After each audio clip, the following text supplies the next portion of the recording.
Hello students, how are you? So let's begin with the new lecture. तो चलो हम भाषा का नया पाठ शुरू करते हैं। कल हमने बच्चों पढ़ा था भाषा किसे कहते हैं, भाषा के कितने रूप होते हैं। तो भाषा एक बार हम वापस से इसको रिपीट कर लेते हैं।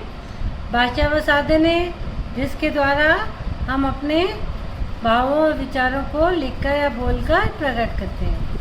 भाषा के दो रूप होते हैं, लिखित और मौखिक। ठीक है बच्चों, जब व्यक्ति लिख के अपने भाव विचारों को प्रकट करता है तो लिखित भाषा कहलाती है। जब व्यक्ति बोलकर अपने भाव विचारों को प्रकट करता है तो वह मौखिक भाषा कहलाती है। अब आप कल मैंने बताया था आपको, ये चित्र में लड़का लिख रहा है और इसमें न्यूज़पेपर ये लड़की पढ़ रही है, तो ये दोनों ही क्या है, लिखित भाषा। लेकिन ये मोबाइल से क्या कर रहे हैं, एक दूसरे को मैसेज भेज रहे हैं। ठीक है ना, संकेत है ना, संदेश भेजा जा रहा है। तो जब संकेत के द्वारा हम अपने भाव विचारों को प्रकट करते हैं, वह भी क्या है, क्या कर रहे हैं, संदेश के द्वारा क्या कर रहे हैं, अपने भाव विचार प्रकट कर रहे हैं। लेकिन ये भाषा नहीं है, क्योंकि संकेत द्वारा जो अपने भाव विचार प्रकट करते हैं उसको हमारे हिंदी में, हमारे व्याकरण में उसको मान्यता नहीं दी गई है। ठीक है ना, तो संकेतों द्वारा अपने मन के विचार आदान प्रदान को भाषा नहीं कहते हैं। ठीक है ना, पशु पक्षी भी अलग अलग आवाज़ निकाल कर अपने मन की बात प्रकट करते हैं, उसे भी भाषा नहीं कहते हैं। अब जैसे मैं कहूँ चिड़िया बोले ची ची ची, तो आप समझ जाओगे क्या, नहीं ना, काँव काँव काँव, तो वो तो ये बोलते ही हैं पशु पक्षी।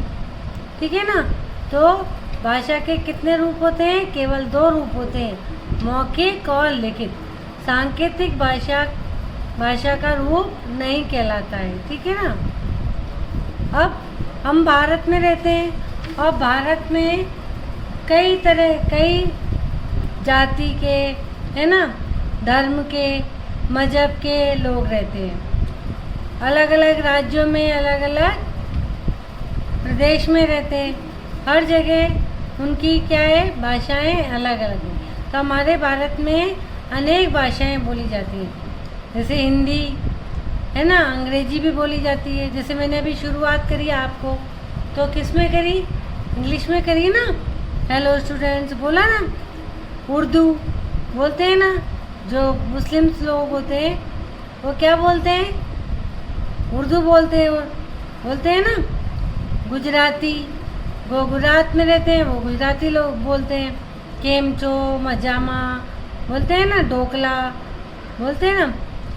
तमिल, मराठी, महाराष्ट्र में जो रहते हैं वो मराठी बोलते हैं। डोंगरी, असमी, बांग्ला, पंजाबी, तेलुगु, मैथिली, ये सब क्या है, हमारे भारत में बोली जाने वाली भाषाएं।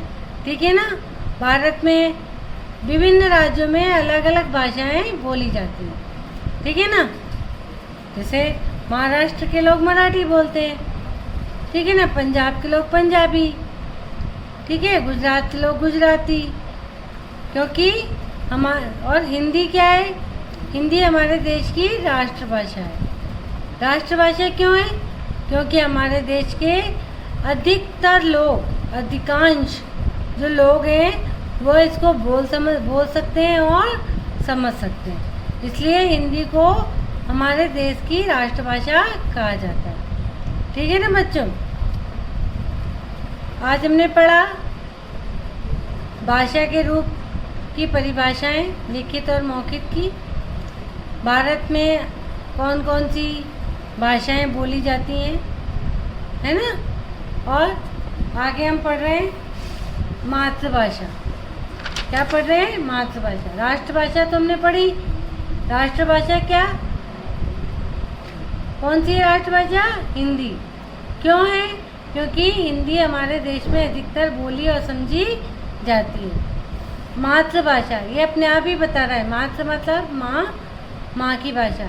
बच्चा जो बच्चा जन्म से अपनी माँ की और परिवार के जो टच में रहता है और उनसे जो बात भाषा सुनता है या बोलता है, सुनेगा तभी तो बोलेगा ना। मम्मी गुजराती होगी तो क्या बोलेगी? बोलेगी ना केम चो, मजामा, क्यारे आव्या। तो बच्चा धीरे धीरे बोल के उसको क्या करेगा, समझने की कोशिश करेगा और समझ जाएगा तो वो अपने आप धीरे धीरे अपनी मम्मी की भाषा बोलने लग जाएगा, गुजराती। तो बच्चा जब जन्म लेता है और जन्म के बाद अपनी माँ और उसके परिवार से जो भी भाषाएं बोलता है या सुनता है, बोलकर सुनता है, उसे मातृभाषा कहते हैं। ठीक है ना। सबसे बड़ी बात, बच्चा अगर माँ मराठी है और मराठी में बोलती है तो बच्चा स्वाभाविक है मराठी बोलना सीखेगा। ठीक है ना।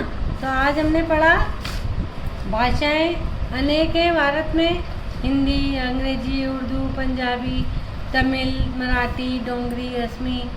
ठीक है ना। और हमारे भारत की राष्ट्रभाषा, हमारे देश की राष्ट्रभाषा कौन सी है? हिंदी है।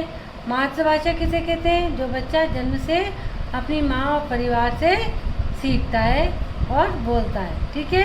कल हम पढ़ेंगे नेक्स्ट वीडियो में व्याकरण। ठीक है ना। बाय।